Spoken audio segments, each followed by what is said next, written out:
Grabe, Taiwan. Mamimiss talaga kita. Katay Hospital, salamat po sa pag-alaga. Naging okay po ako sa sakit ko. Thank you po. Sobrang pasasalamat ko dito sa inyo. Taiwan people, maraming salamat po. Waiting po ako sa aking room number 13. Kaso nga lang po, wala pa eh. Hindi pa. 8:30 kasi yung open. Sobra thank you po. Katay Hospital, salamat na ginamit kayo ng Panginoon. Naging okay po ako sa sakit ko before po ako umuwi ng Pilipinas. Ang ganda mo talaga, Taiwan. Namimiss ko to talaga sobra.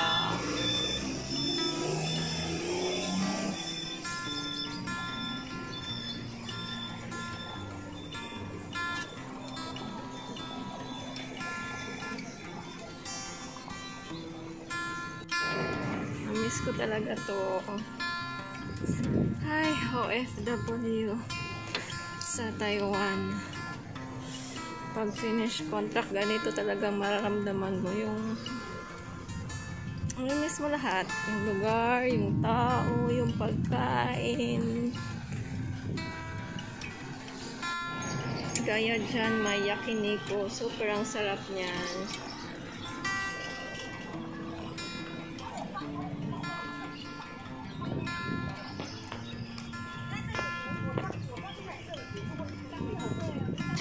Sarap dito mag-relax after galing sa hospital.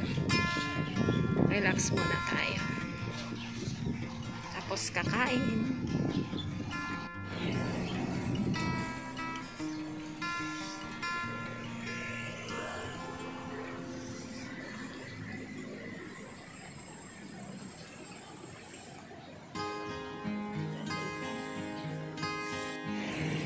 Sarap mag-relax pag ganito, nasa center ng city.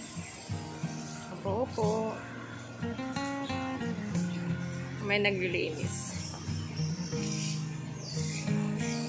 Nandito na po tayo sa dorm natin, galing hospital. So ito na yung mga gamot na binigay ni Doc.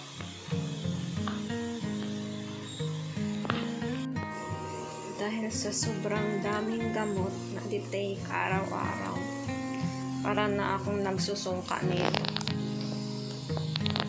May another 2 pa siya. Wala kailangan eh. Kasi meron tayong thyroid. Meron akong hyperthyroid. So meron akong methimazole.